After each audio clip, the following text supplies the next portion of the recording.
On quiet nights, when the world around them was nothing but the sound of crickets and the soft hum of lantern light, the barn held a secret no one could imagine.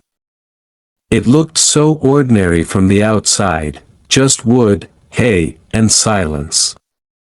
But inside, behind those heavy doors, something was happening that would never be spoken of in daylight.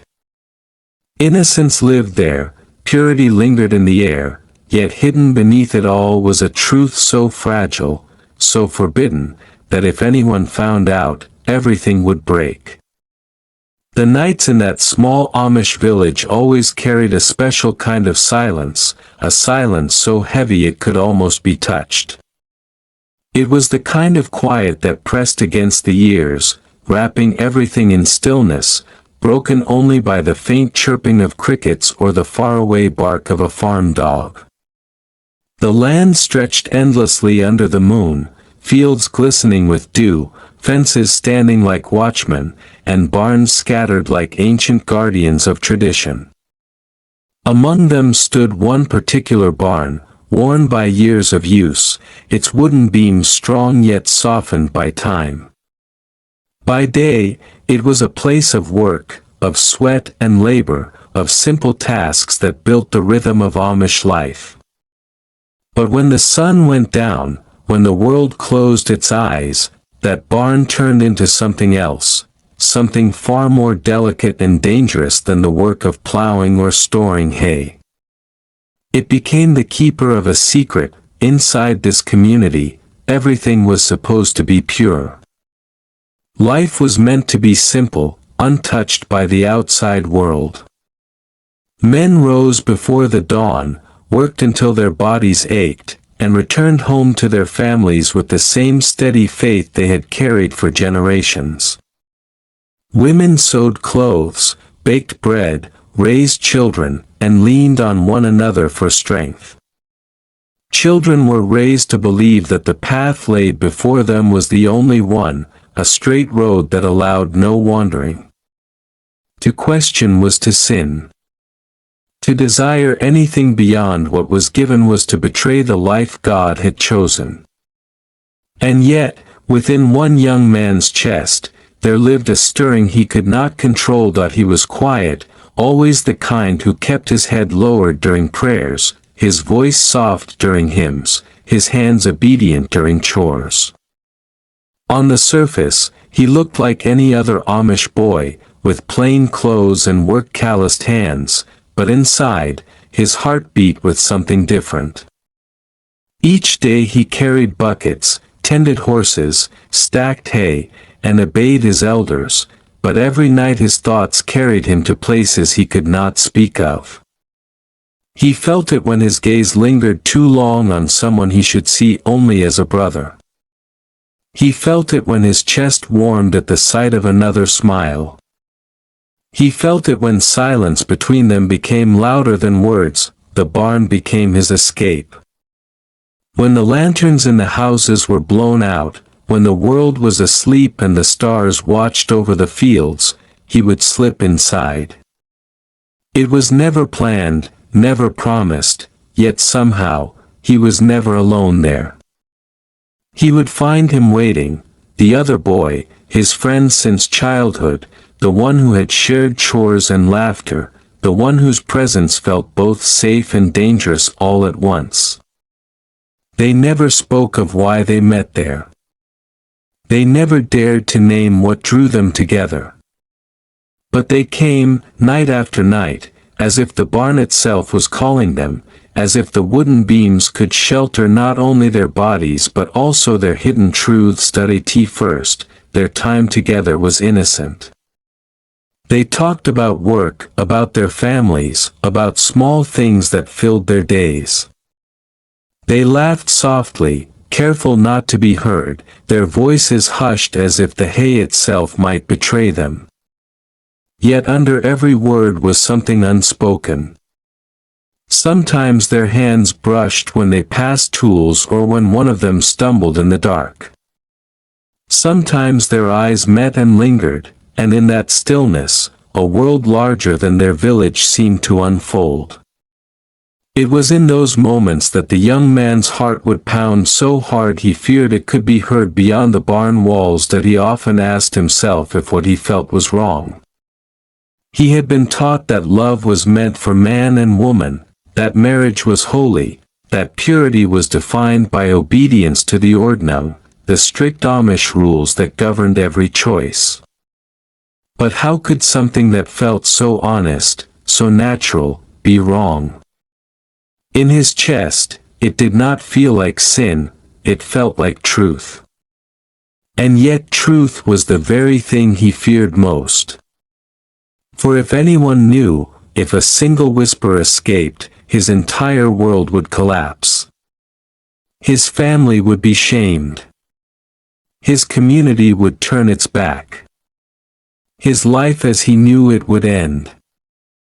The weight of that thought pressed down on him every time he stepped into the barn, yet still he returned, pulled by something stronger than fear. There were nights when silence said more than words ever could. They would sit on the wooden floor, the faint smell of hay around them, listening to the rustling of animals. Sometimes one would speak about dreams, about what lay beyond the village, about the cities and the cars and the lives they had heard of but never seen. Other times they spoke about faith, whispering questions they would never dare to ask in the daylight. And sometimes, they said nothing at all, only sitting side by side, their shoulders brushing, the warmth between them more powerful than the cold night air.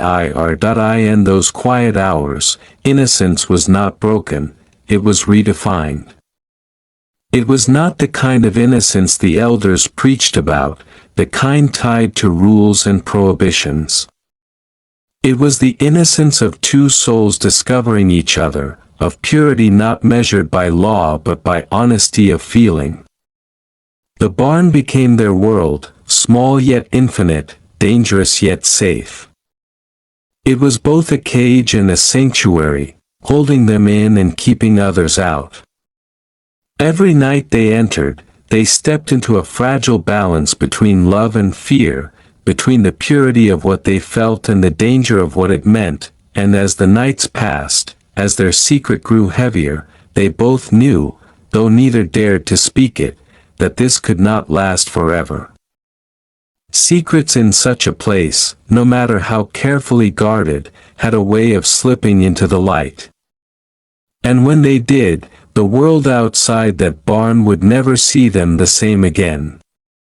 The days passed in their usual rhythm, the same chores repeated until they blurred together, yet beneath that ordinary surface something was changing. Every glance across the fields, every moment of shared work seemed to carry a weight that no one else could feel. The two boys had grown up side by side, their childhood woven together with memories of running barefoot through meadows, fishing in quiet streams, and chasing fireflies under the summer moon. They had known each other's laughter, each other's silences, and the small habits that made them who they were. But lately those memories felt different, as though they had been preparing them for something neither of them understood until now. What once was companionship now felt like something deeper, heavier, more dangerous, and yet more beautiful than either could admit. When they worked in the fields, their shoulders often brushed as they bent down to gather crops. To anyone else, it was nothing, a simple accident of space. But to them, the faintest touch burned like fire, sending a shiver through their bodies that they tried desperately to hide. Their eyes would sometimes meet and dart away just as quickly, both of them afraid to linger too long, afraid someone might notice. And yet, in that brief connection, whole conversations passed between them without a single word. It was a language no one had taught them, a secret one they alone could understand. In the evenings, when the village gathered for meals, hymns, or prayers, he would steal quick glances across the table. The flicker of lantern light would catch the other boy's face, highlighting the curve of his cheek, the softness of his eyes, the faint smile that appeared when he thought no one was watching. He would look away, shame burning inside him, reminding himself of everything he had been told since childhood, that thoughts like his were sinful, that desires like this could destroy not only his soul but also the honor of his family. And yet, no matter how many times he told himself to look away, he could not stop the pull. The barn became their answer to everything they could not say. By day it was filled with the ordinary sounds of work, the shifting of hay, the low breath of animals, the creak of wooden beams. But at night it turned into a different world, a place where whispers could be spoken, where truths could be allowed to breathe. They would sit side by side, sometimes speaking, sometimes not, each moment feeling like both a gift and a risk. There were times when their laughter spilled out too freely, and one of them would quickly hush the other, both of them holding their breath as if the night itself might carry the sound beyond the barn walls. One evening, as the moonlight filtered through the cracks in the wood, they sat close enough that their knees touched. Neither of them moved away. The stillness between them was thick, charged with something unspoken, something both terrifying and irresistible. The young man could feel the warmth of the other's body, the quiet rhythm of his breath, and for the first time he allowed himself to wonder if the feeling was mutual.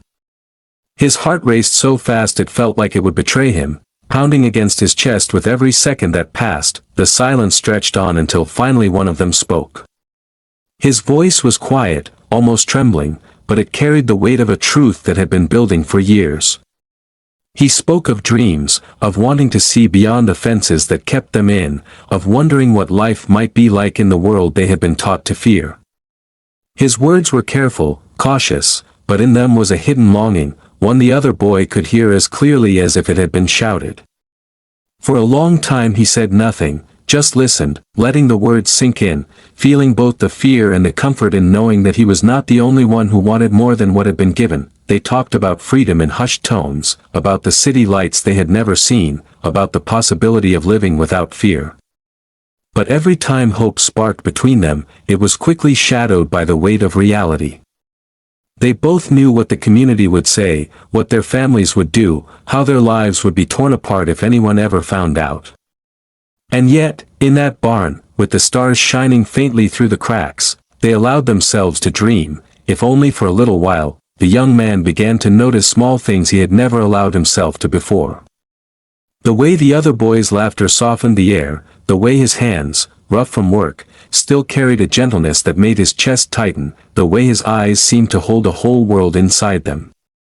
He found himself memorizing these details, holding on to them as though they were treasures he might lose at any moment. Each night he returned to the barn not just for the safety it offered, but for the way it made him feel alive in a way nothing else ever had. But with every night that passed, the fear grew too. He began to sense the danger in their closeness, the risk in every word, every glance, every brush of skin. It was as though they were walking a narrow path along the edge of a cliff, and one wrong step could send them tumbling into ruin. Still, neither of them could pull away. The barn had become their sanctuary, but it had also become their prison, binding them together in a secret that could not remain hidden forever. And yet, despite the danger, despite the fear, he could not bring himself to stop. For in that barn, in those stolen hours of quiet conversation and hidden glances, he had found something he had never felt before, a sense of belonging, of being seen, of being understood. It was fragile, it was forbidden, but it was also the purest thing he had ever known. And so, night after night, he returned, knowing that each step he took into the barn brought him closer to both joy and destruction. The nights grew heavier with meaning, and what once felt like harmless companionship began to shift into something they could no longer deny. The barn had become more than a place of comfort, it had become the vessel of their secret, holding emotions too dangerous to be spoken aloud. Each time they stepped inside, they felt the weight of their own hearts pressing harder against the silence. The air seemed thicker, as though even the dust that floated in the shafts of moonlight knew what they were hiding. It was no longer just about conversations or dreams of a world beyond their fences. It was about the feelings that neither of them dared to name, the fire that burned quietly between them, growing stronger each night. One evening, the younger of the two arrived first. He sat against the rough wooden wall, listening to the low rustle of the horses, his hands folded tightly in his lap. His heart was racing long before the door creaked open, long before the other boy stepped inside. And when he did, the moment felt electric. Their eyes met in the dim glow, and for a second neither spoke. It was as if words themselves were dangerous, as if speaking might break the fragile thread holding them together. Instead, they simply sat down beside each other, closer than before, their knees brushing. Neither moved away, the silence stretched, thick and endless, until finally one of them spoke, his voice low and trembling. He asked if the other ever felt like he was living two lives, the one everyone expected of him, and the one that whispered inside his chest. The question hung in the air like smoke, curling into the corners of the barn, impossible to ignore. For a moment there was only the sound of breathing, heavy and uncertain. Then, softly, the answer came, yes. The word was quiet, but it carried the weight of everything they had been too afraid to say. In that instant, the secret between them was no longer unspoken. It had been admitted, named, and with it came both relief and terror. Their conversations began to change after that night. What had once been about chores and daily life turned into confessions whispered in the dark. They spoke of the confusion that filled them, of the guilt they carried, of the longing that felt so natural and yet so forbidden. They admitted to each other what they had never dared to admit even to themselves, that the feelings they had were not accidents or passing thoughts. They were real. They were powerful. And they were dangerous. Each confession bound them closer, as though every word was a thread weaving them into something inseparable.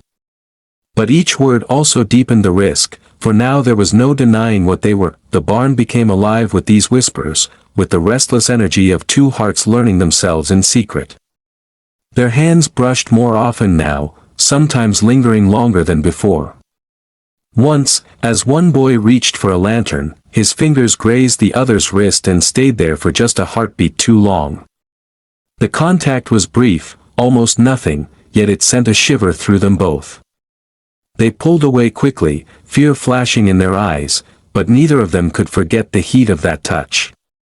It lingered long after, replaying in their minds, deepening the ache they tried to bury. With every passing night, the barn was transformed from a simple structure of wood and hay into a sacred place for them, a church not of rules and sermons but of honesty and desire.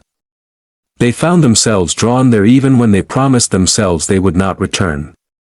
Something about that space, about the way it cradled their voices and held their secrets, gave them the courage to be what they could not be outside its walls. And yet, each night carried a new layer of fear. They knew the community had eyes everywhere. A misplaced step, a door left ajar, a sound too loud could unravel everything.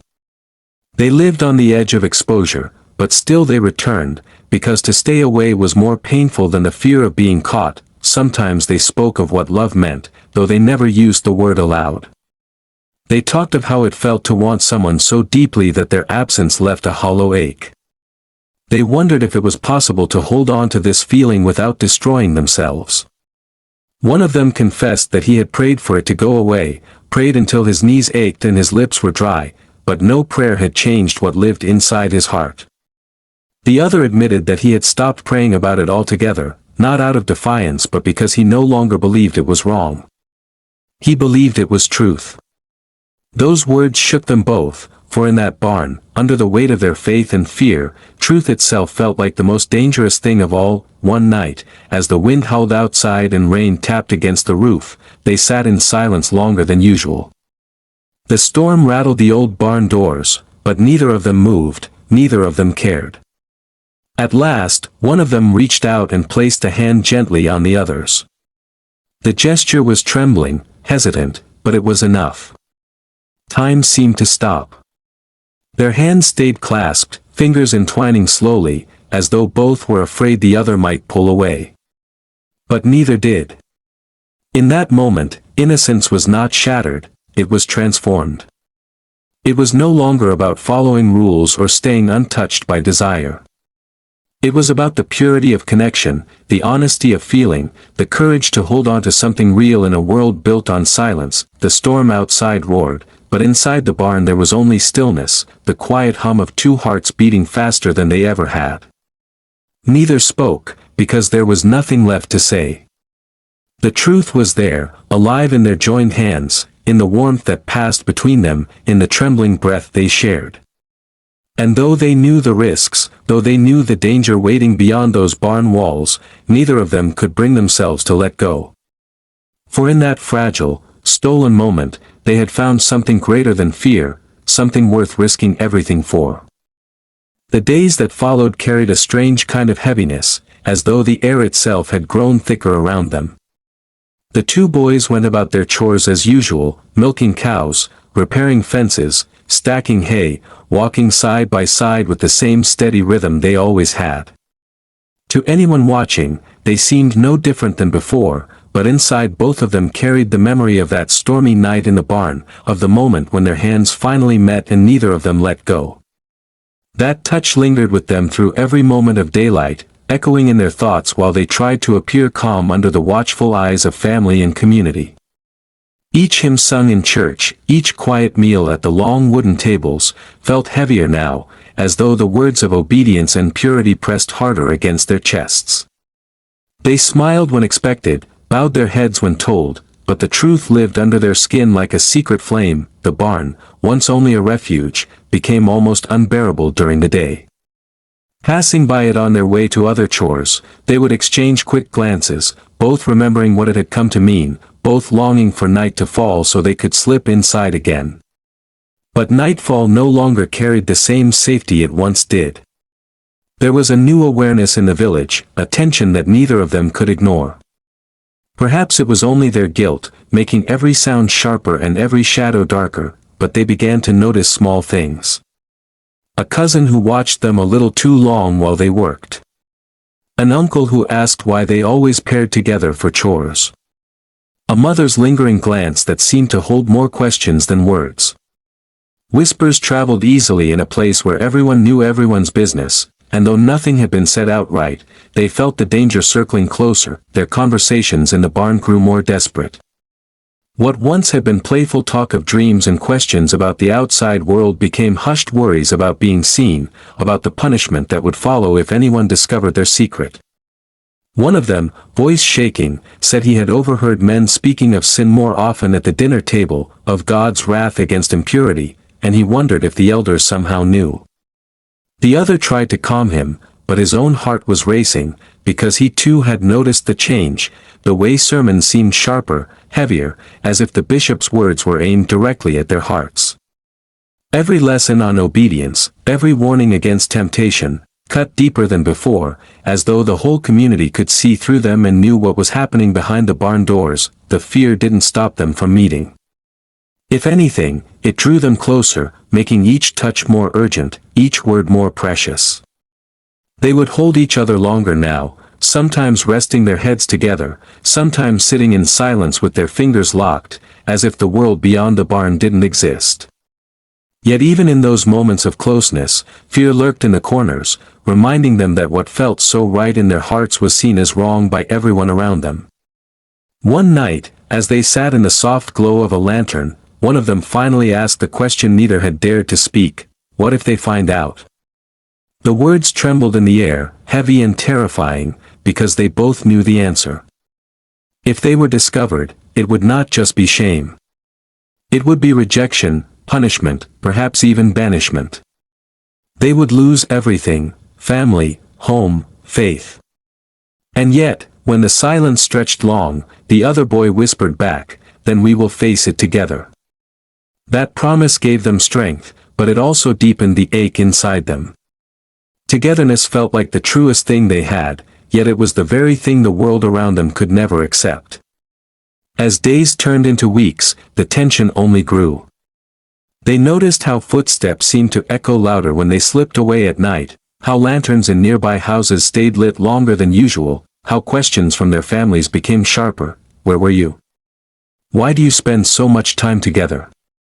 They answered with practiced calm, but inside they were unraveling, pulled between the desire to protect their secret and the longing to live it more openly, even if only for themselves. One evening, as the sun dipped behind the fields and painted the sky in soft shades of orange and purple, they lingered longer than usual outside the barn.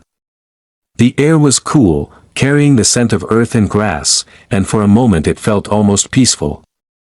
But as they looked at each other, they both knew that peace was only an illusion. The walls were closing in, and the small cracks of suspicion in their community were beginning to widen. They stepped inside, closing the heavy doors behind them, and for a while they just sat there, listening to the quiet creak of the old beams. Then one of them spoke, his voice low but steady. "They're starting to notice." The other didn't deny it. He only reached out, placing his hand gently on the other's, their fingers intertwining once more. They sat that way for a long time, knowing the danger, knowing the risk, and yet unwilling to let go. Every whisper of the wind outside, every creak of the barn's old wood felt like a warning. But still they held on to each other, still they chose the fragile comfort of their secret over the safety of silence. Their innocence was no longer the kind their community demanded, no longer the kind that came from untouched obedience. It was a different innocence now, one rooted in the honesty of their hearts, in the purity of love that dared to exist even where it was forbidden. And though fear pressed harder with each passing day, they clung to that love, knowing it was the only truth they had. The barn no longer felt like a secret hiding place. It had become something sacred, a world of its own where time seemed to slow and every breath carried meaning. Each night they entered with the same nervous anticipation, hearts racing as though they were stepping into forbidden ground, and yet the moment the doors closed behind them, all the fear melted away. They could breathe there in a way they never could outside, their words spilling more freely, their silences deeper, their presence together heavier with unspoken truth. And with each passing night, the pull between them grew stronger until finally there was no room left for restraint, no space left for denial. It happened slowly at first, as most dangerous things do. A hand held longer than before, a gaze that lingered too much, the brush of shoulders that neither of them pulled away from. Every small touch built on the last, every glance added another weight to the secret they carried. They told themselves they would stop, that they could not risk going further, but the promise never lasted. By the time the moon rose high and the barn filled with shadows, they were already too far gone, their hearts louder than their prayers, their longing more powerful than their fear. One night, as the lantern burned low and the animals shifted softly in their stalls, one of them spoke words that shattered the fragile barrier they had been holding onto. His voice trembled as he admitted that he could no longer pretend, that the way he felt was not just friendship, not just companionship, but something deeper, something he could not deny no matter how hard he prayed. The other boy's chest tightened, every muscle in his body trembling at the confession. He wanted to say something, to respond, but his voice caught in his throat.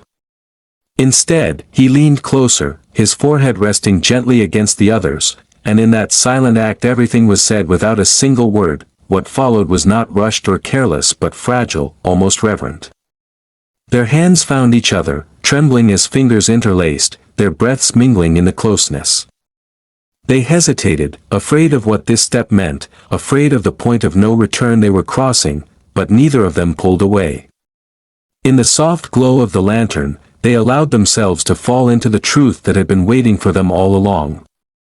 When their lips finally met, it was not a loud, dramatic act but a tender surrender, a quiet acknowledgement of the love they had carried in silence for so long. It felt like both a beginning and an ending, as though they had finally arrived at the very thing they feared most, and yet it was the only place they had ever truly belonged. The barn held their secret that night with a heavy stillness, the old wood and hay becoming witness to a purity they could not name aloud. It was not the kind of purity their families preached about, not the purity of untouched obedience, but a deeper kind, the purity of love stripped bare, of souls laid open without fear. Every touch, every whispered word was filled with both desperation and tenderness, the kind of closeness that only comes when two people know the world outside can never understand them.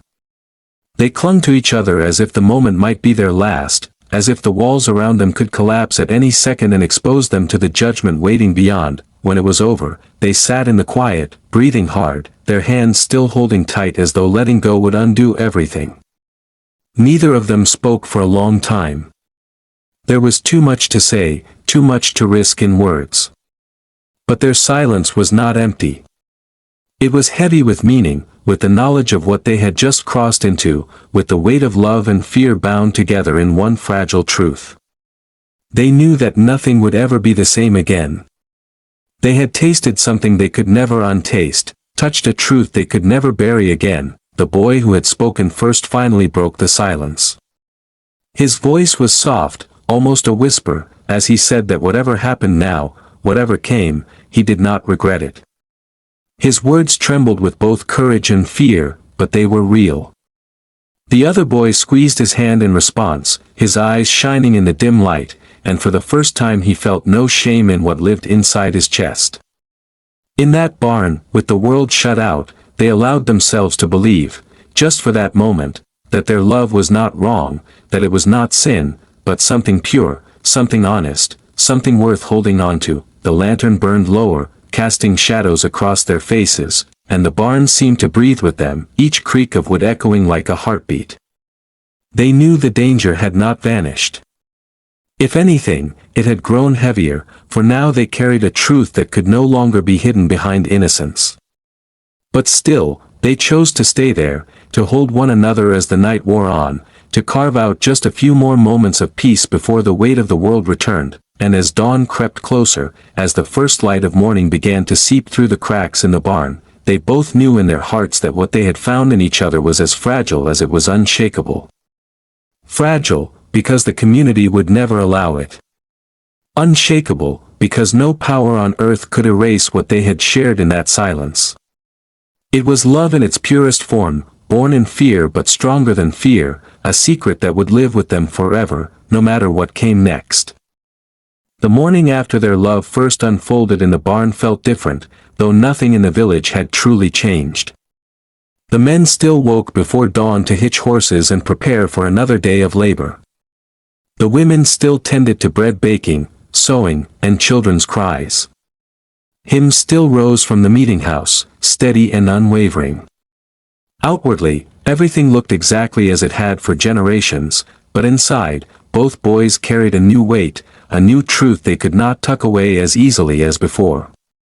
Their secret was no longer only glances and whispers, it had taken form, it had crossed into something tangible, and it filled their hearts with both warmth and dread. Each step they took through the village now felt heavy with the risk of exposure. Every smile from a neighbor felt like it held suspicion, every question from a family member seemed sharper, as if the whole world was already guessing what they had done. They tried to keep calm, to move with the same rhythm as before, but nerves betrayed them. A sister asked why he had been out so late, why his lantern had burned longer than usual. An uncle gave him a strange look after chores, as though watching for something more than work in his tired eyes. Nothing was spoken directly, but the fear of being seen pressed harder with each day. The barn, once their refuge, now seemed to stand taller and more menacing at the edge of the field, like a beacon calling attention to what had happened there. They wanted to go back, needed to go back, but every step toward its doors now carried the risk of discovery. One night, they returned anyway, unable to resist the pull of what they had found. They moved carefully through the shadows, every sound in the dark making them freeze. When they finally closed the doors behind them, relief flooded their bodies, but it was short-lived. The barn, once warm with comfort, now felt like a place of judgment. They sat together, their voices hushed, their words heavier than ever. The younger boy confessed his fear that someone had seen them the night before, that a cousin's questions were too pointed to be coincidence. The older boy shook his head, trying to calm him, but his own hands trembled as he spoke. The risk was real now, and both of them knew it. The fear did not stop them from holding each other. If anything, it made them cling tighter, as though every moment together might be their last. They whispered promises in the dark, swearing they would stand by each other no matter what happened. They pressed their foreheads together, breathing in the safety of closeness, even while danger loomed just outside. Yet deep inside, both of them knew that secrets like theirs had a way of surfacing. No matter how careful they were, no matter how much they tried to hide, the truth had a way of slipping through cracks. The discovery came not with shouting, but with silence. It was a cousin who first saw them, slipping into the barn late at night when everyone else was asleep. He had followed out of curiosity, perhaps out of suspicion, and what he witnessed in that dim light turned his face cold with shock. The boys did not even realize they had been seen until the next day, when the cousin's gaze lingered too long, when his voice carried an edge of disgust in casual conversation. Fear stabbed through their hearts, because they understood without a word being spoken, their secret was no longer only theirs. Someone knew. The news spread in whispers, the kind that did not need to be shouted to be dangerous. By the time it reached the ears of elders, the boys could already feel the weight of judgment pressing in on them. Their families turned cold, their parents' eyes heavy with disappointment, their voices sharp with sermons about sin and purity. In the meeting house, hymns of forgiveness and obedience suddenly felt pointed, as if the words were arrows aimed straight at their hearts. Neither of them dared to speak up, but in every glance from their neighbors, in every pause of conversation when they entered the room, they felt the truth. They had been exposed. When they returned to the barn after that, it no longer felt safe. The walls that had once held their laughter and whispered confessions now seemed to echo with betrayal. The air was thick with fear, the silence heavy with the knowledge that they were no longer hidden. They sat together, their hands trembling as they held on to one another, both afraid of what would come next. The older boy spoke first, his voice broken. "They know." The younger closed his eyes, tears stinging, because the words he had feared most had finally been spoken aloud. Their sanctuary had become their undoing, and the love that had once felt pure and holy was now branded as shame. The punishment came not in violence, but in isolation. Families pulled away, conversations grew short, and the boys found themselves treated as if they were strangers in their own community. One was scolded endlessly, made to kneel in prayer for hours, told to beg God for forgiveness. The other was met with cold silence, his father's eyes refusing to meet his mother's tears falling without words. In every corner of the village, they felt the walls closing in, pressing them apart, trying to force them back into the mold they had broken. And yet, even in that suffocating judgment, their love did not wither. If anything, it grew stronger, because now they knew the truth of what they were fighting against. The barn stood empty for days, its doors shut tight, but in their hearts it was alive with memory. It haunted them as both the place where they had first found themselves and the place where their secret had been revealed. They could no longer step inside without feeling the weight of eyes upon them, yet it remained the only place that had ever truly felt like theirs. And so, even in shame, even in fear, they longed for it, longed for the silence it once held, longed for the love it had witnessed. They knew the world around them would never see that love as anything but wrong, but in the quiet spaces of their hearts, it remained untouchable. It was theirs, pure and fragile, even if the community called it sin. And as they lay awake at night, listening to the creak of old houses and the murmur of prayers from their families, they both carried the same thought in silence. No matter what the village did to them, no matter how much was stripped away, what they had shared in the barn could never be erased. Days stretched into weeks, and the weight of their secret had become heavier than ever. The whispers in the village no longer felt like passing curiosity, they carried sharpness now, a judgment that followed wherever they walked. In the fields, when they bent low to cut wheat, they felt eyes on their backs. At meals, the silence around the table felt suffocating, each bite of bread tasting more like stone than food. In the meeting house, every hymn about sin and purity pressed on their chests until they could barely sing. Their fathers avoided their gaze, their mothers' hands lingered in prayer longer than usual, and their siblings whispered among themselves when they thought no one was listening. Each day was a reminder that they no longer belonged, that their world had shifted in a way that could not be undone, yet despite the weight pressing in from all sides, their hearts refused to surrender. They still found small moments, fragile slivers of time when they could steal a glance across the room, when their hands brushed while working side by side, when silence spoke louder than any words could. Every small connection became their lifeline, a reminder that even if the world branded them as wrong, what lived between them was real.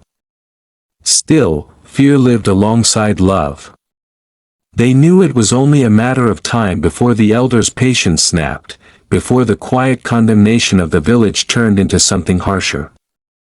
The elders had begun to gather more often, their conversations hushed but tense, their eyes occasionally shifting toward the boys as though measuring what should be done. The barn still called to them, though it was no longer the safe haven it once had been.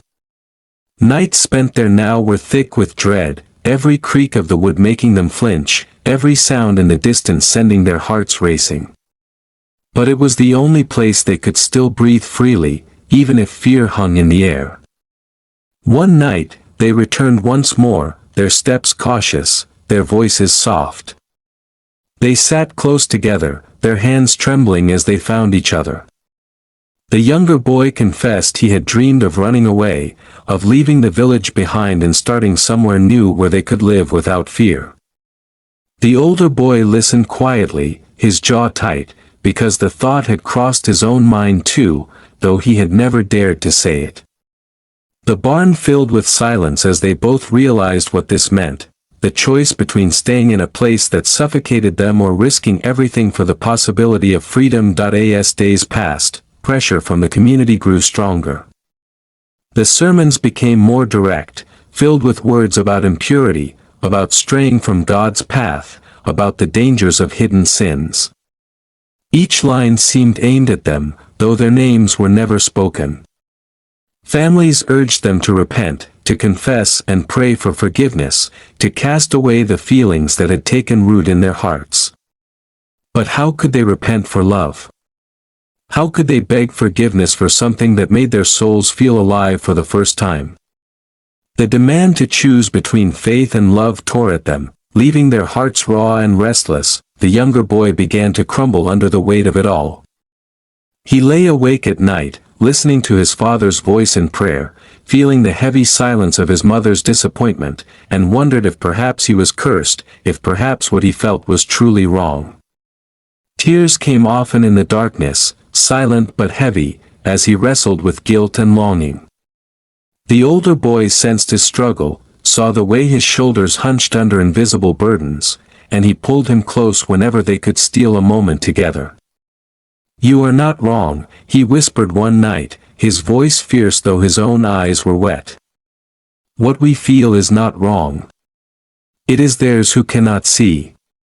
Their bond deepened in the face of rejection, even as the community tightened its grip. They began to speak more often about leaving, about walking away from everything they had ever known to find a life where they could love without shame. The thought terrified them. It meant leaving family, friends, tradition, the only world they had ever belonged to, but the alternative was to wither away under the crushing weight of judgment. The barn became the place where they planned in whispers, where dreams of escape began to take shape among the smell of hay and the flicker of lantern light. One night, as rain hammered the roof and thunder shook the ground, they held each other more tightly than ever before. The storm outside seemed to mirror the storm inside them, wild and unstoppable. In that storm, they made a silent vow. Whatever came next, they would face it together. If the village tried to break them apart, they would resist. If their families turned their backs forever, they would hold on to each other. If they had to leave everything behind, they would walk into the unknown side by side. The vow did not erase their fear, but it gave them strength. For the first time, hope began to grow stronger than despair. Still, the danger had not passed. The elders were watching. The whispers had grown too loud to ignore. And both boys knew, deep in their hearts, that the world around them was preparing to make its move. The choice between staying and leaving, between silence and truth, was drawing closer with every breath they took. The day came quietly, without warning, as though the world itself had been holding its breath until it could no longer wait. The boys were summoned to the meeting house, their fathers' faces hard, their mothers pale and silent, their siblings watching with wide, uncertain eyes. The benches inside were filled, the elders sitting at the front with their beards long and eyes grave. The air was thick, heavy with the scent of old wood and the unspoken weight of judgment.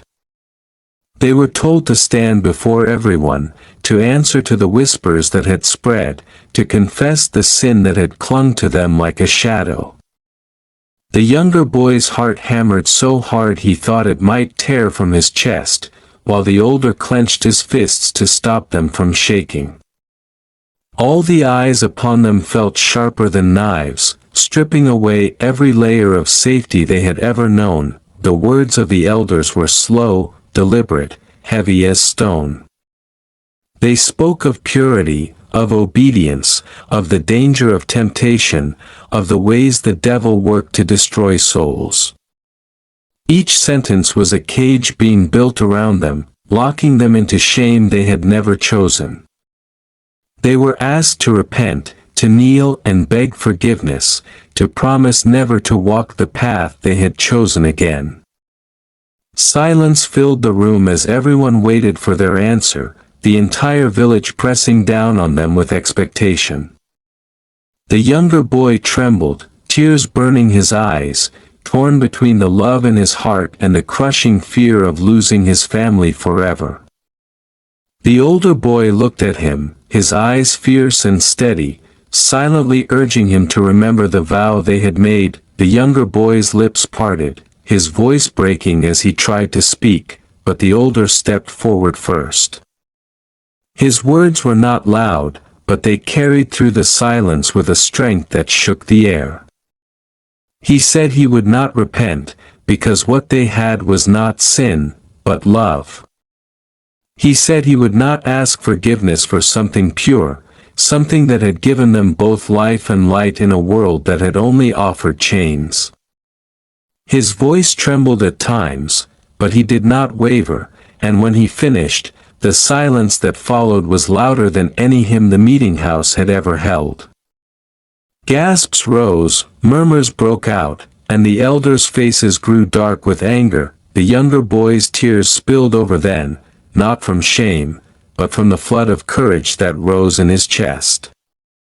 He stepped forward to stand beside the older, his small voice steadying as he echoed the same defiance. He would not beg, he would not kneel, he would not turn his love into something ugly just to make others feel righteous. If that meant losing everything he had ever known, then so be it. The room erupted in noise, mothers weeping, fathers shouting, elders condemning, but in the middle of that storm, the boys held their ground, side by side, refusing to be broken apart. The punishment was swift and final. They were shunned. Families turned their backs, the community closed its doors, and everything familiar was ripped from their hands in a single breath. They were not allowed to return home, not allowed to sit at the tables where they had once been children, not allowed to hear the hymns that had once been their lullabies. The world they had been born into had cast them out, leaving them with nothing but each other. Yet in that emptiness, they found a strange kind of freedom. For the first time, the weight of hiding was gone. The love they carried was no longer a secret whispered in barns and shadows. It was a truth they could hold openly, even if the world despised them for it. They walked away from the village that night, their lanterns flickering against the darkness, their steps unsteady but determined. Behind them lay silence, the sound of doors closed and voices lost. Ahead lay only the unknown, vast and terrifying, but filled with possibility. They did not know where they would sleep, or how they would eat, or what life outside the community would demand of them. But they knew they had each other, and that was enough to keep moving. The road stretched long under their feet, the stars cold above, but their hands were clasped tightly, their hearts bound by a promise no shunning could erase. In the days that followed, hardship met them at every turn. Hunger gnawed at their stomachs, Strangers' eyes followed them with suspicion, and the weight of loneliness often pressed too hard. Yet there were also moments of light, kindness from unexpected places, the thrill of discovering freedom in small acts, laughter that slipped through even when their lives felt heavy. They built a new world from nothing, piece by piece, shaping a life that was theirs alone. The barn and the village became memories, sharp and painful, but also sacred, for it was there their love had first taken root. Years later, when the wounds of exile had begun to scar instead of bleed, they would look back on that night in the meeting house and realize it had been both their ending and their beginning. They had lost everything familiar, but they had found themselves. They had been stripped of family, but they had built a new one in each other's arms. They had been told their love was sin, but they had lived long enough to see that it was salvation. And though the memory of the barn still lingered in their minds, the smell of hay, the glow of lantern light, the first trembling confessions whispered in the dark, they no longer saw it as a place of shame. It was their holy ground, their first home, the place where two souls had dared to defy the weight of tradition for the sake of truth. In the end, the village remained what it had always been, rigid, unyielding, bound to its rules. But the boys had become something different, something stronger, something freer. They had stepped into a world that wanted to crush them and had chosen to stand anyway. Their love had not only survived the storm, it had grown into a fire that no shunning, no sermon, no silence could ever extinguish. And though the world might never understand, they knew the truth. Innocence had led them to love, purity had taught them to hold it sacred, and secrets had forced them to fight for it. And in the fight, they had found everything they were meant to be.